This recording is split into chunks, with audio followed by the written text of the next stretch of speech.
Hello and welcome to the Other Team's Tunes Tuesday, an interview series that discusses music and matters with queer artists you love.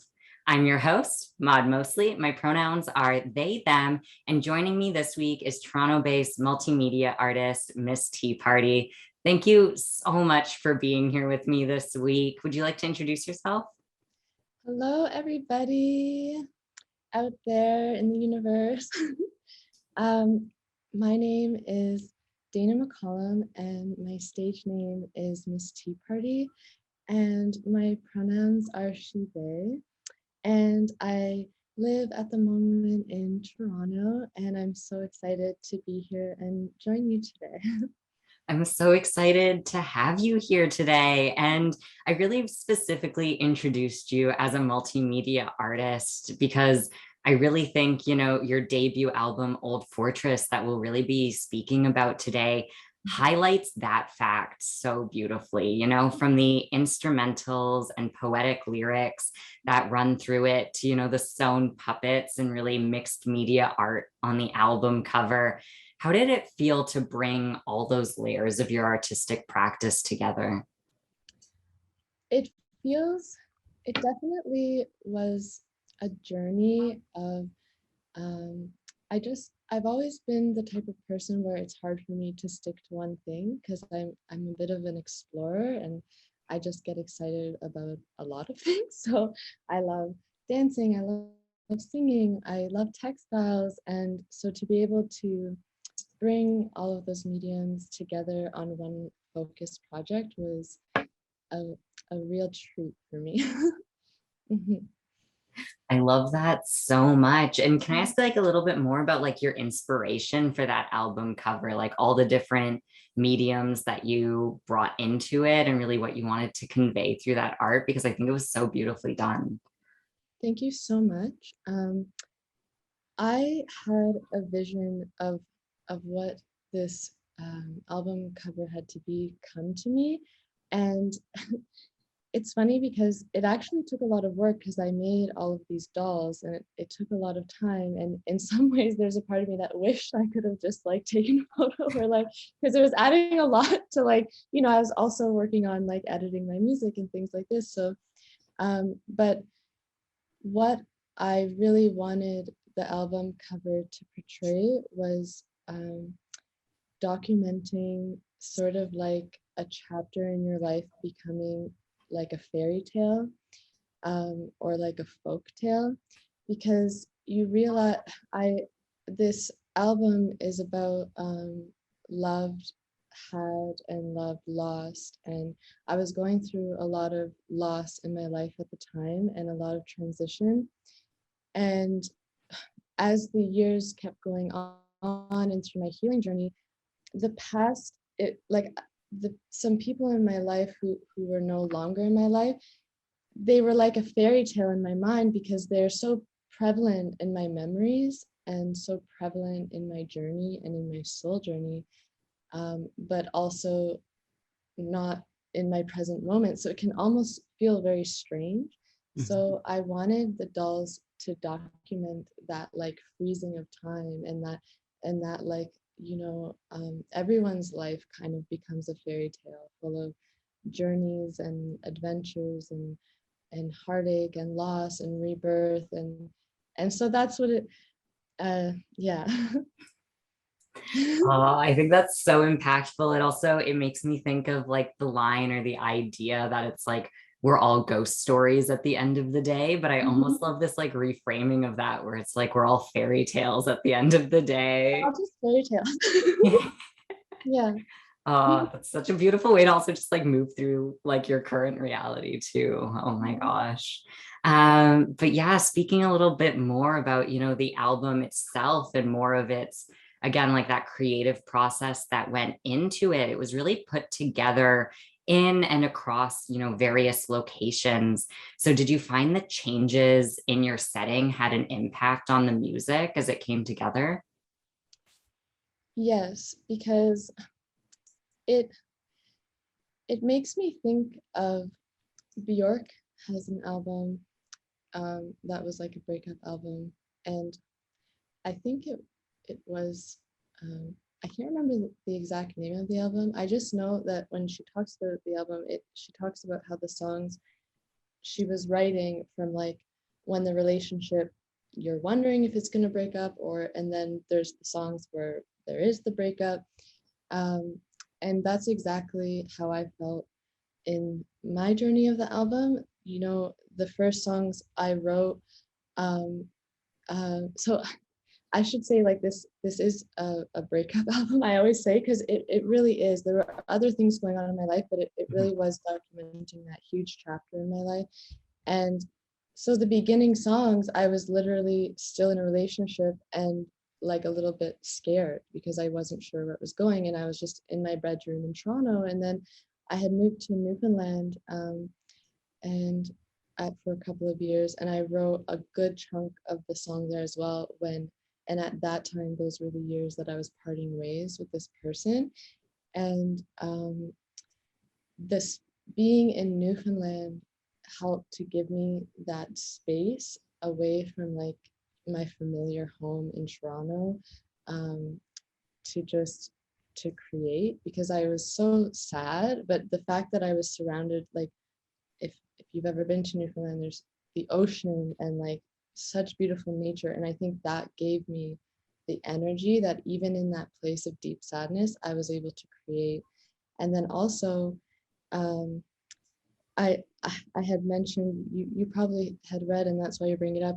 I also found myself in BC by the ending of the album because um, I went on a road trip with my sister, and she makes fun of me because I carried all this equipment, because during that time I was sort of editing like the songs were written, and now I had been recording and editing, and she just laughs about how I'm like lugging all this luggage to like get her backup vocals, or I'm like recording little shell sounds on our trips. I'm like, oh, that would be cool. And it's like my first time really ever like doing like a tiny bit of production, because I wasn't the producer of the album, but I was exploring it a bit. So definitely the places made a difference and have an imprint. Mhm. Yeah, absolutely. I also love like, the idea of like these relationship transitions, but also life transitions with like the movement that you were going through. Yeah. And also how, being out in like all these different places helped bring in some of those like really natural elements and sounds that you like ended up really like, I mean, that's one of my favorite parts of listening to the album is like hearing all these like really interesting, different, not inherently like instrument noises that like get really involved and intertwined and really build the atmosphere around the song to like share that world with people. Yeah. Yeah, Thank that's you. yeah. I love hearing you talk about it as a breakup album as well, because I feel like so many of us have an idea Mhm. of what a breakup album is and what it sounds like, and it's either very much filled with like grief or anger or resentment, or there's like these different ideas that are really common that we hear across breakup albums, and those are all great and fun, and but what stands out to me about yours too is it's more of like it comes to this like full circle breakup album that you highlight really well in like the description of it and the way you talk about it as well, where you come back to this place of finding love and seeking love and like understanding love, like after those chapters, to say like there's this grief, there's something ending, but there's also going to be these new beginnings, there's going to be more love. And I think that's a really like impactful story to share. Honestly, it's a story I feel grateful to share, because at the time when it was the beginning of the separating with that person who was such a big part of my life, when you're in the part that feels so painful and everything's just your whole life is, because that part of your life is coming to like a death, it's like collapsing, you feel like you can't get through it. It's like all the love songs when they're like, do you believe in life after love? Like you there's a moment where you're like, can I survive this pain? Like and I remember I had a good friend say to me, all I know it feels so painful now, like almost like you want to die. Like it like it's such a pain. You feel like it just hurts. It's unbearable. And my friend just said, I just promise you that it gets better. And that's all they said. And those words were so powerful to me. So if my album can offer, it's just like another little drop of art in that pile of like all the love songs of eternity in this on this earth of the beautiful artists that sing about heartbreak, because heartbreak, whether it's with a lover, a friend, there's so many different types of relationships. It can be traumatizing, but you can't really take time off work or all the time, or like, there's not a lot of space that society offers you for that trauma. So you have to create it yourself. And so this album really was my medicine of processing. And I've had other artists along the way be a form of medicine for me. So if my album can offer any sort of like holding space for people when they're going through a hard time, then that would be wonderful. Yeah.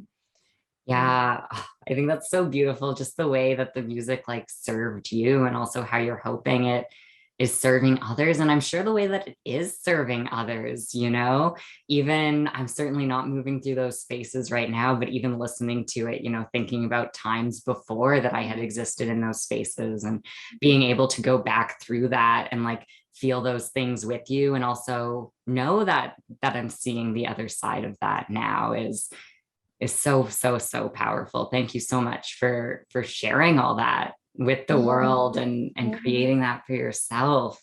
um and although the album Old Fortress was released in March of 2021, you recently held an album release show this June in 2022. And I was fortunate enough to be there and meet you through that. And I'm so endlessly, grateful for that.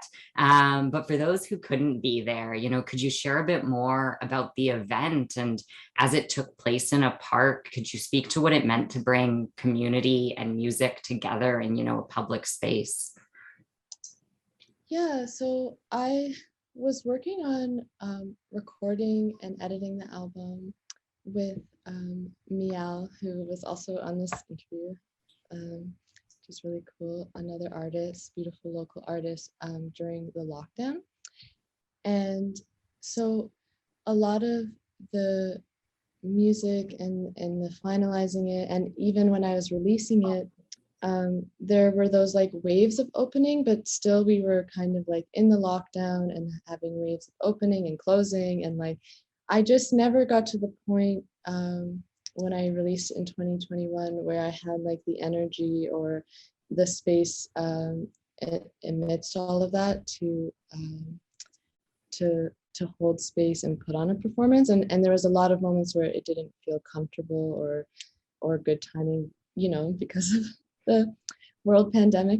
So yeah, I remember going to Mel and just being like, I always wanted to perform this album. Like it's my first recorded album. It would be so beautiful to bring that to community. And they were just like, you have to do it. Like, let's do it. And I was kind of like, well, is it strange that it's been like a year since I released it? And I'm like, hey, don't forget. And they were just like, no, like that doesn't matter. And just honoring that, you know, and so yeah, so through all of those thoughts and deciding, we decided to do it this spring. And yeah, and bringing it to the park and in nature, I think it felt really beautiful because it's so much about the heart. I'm learning a lot that the element of air connects to the heart and like bringing like nurturing energies to the heart. So I feel like being outside really complements that energy. Also, a lot of my family was there, my mom, my cousins, my brothers. So just having enough space, I have a huge family. So just having space where like even some of my nieces and nephews were there running around. So it felt so nice. It was like an all ages event, and it was just like it just felt nice to be in nature and to have space for whoever wanted to join.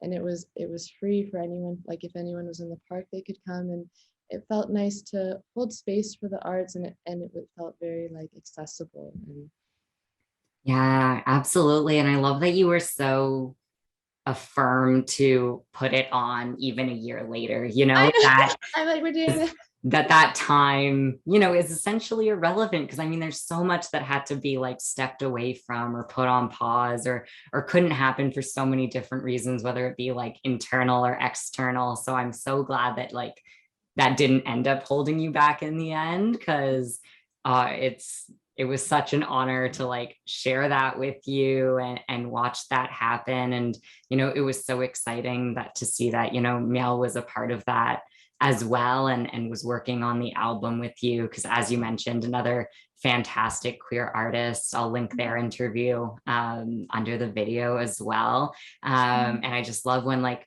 community comes together like that to support one another's arts, not only behind the scenes but in those spaces as well, to really help with like both the creative process and that really community aspect of it too.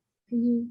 Yeah, I have to say, like, making Old Fortress, it was a huge learning experience because I I really am interested in production, but I'm like a toddler, like a little baby toddler, and I experiment, but collaborating with Mal was such a beautiful experience of just feeling how supported you can feel in those collaborations and connecting with other people who have strengths where maybe you're still growing. Um and yeah, that was a beautiful experience.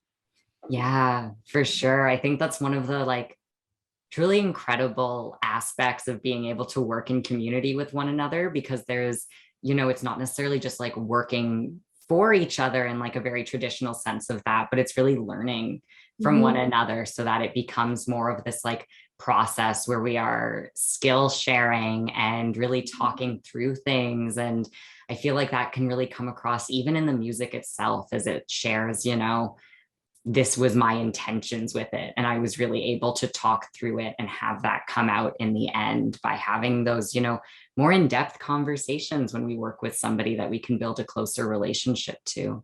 Yeah, yeah. Yeah, absolutely. Well, thank you so much for Yeah. sharing all of this with us today. It has been incredible to talk to you on this week's Tunes Tuesday. If you would like Mhm. to check out any of the music that we have been talking about today, if you would like to listen to Old Fortress, which I highly recommend doing so, you can find all of those links below, as well as social media links to check out the rest of their art. Thank you so much for being here with me today.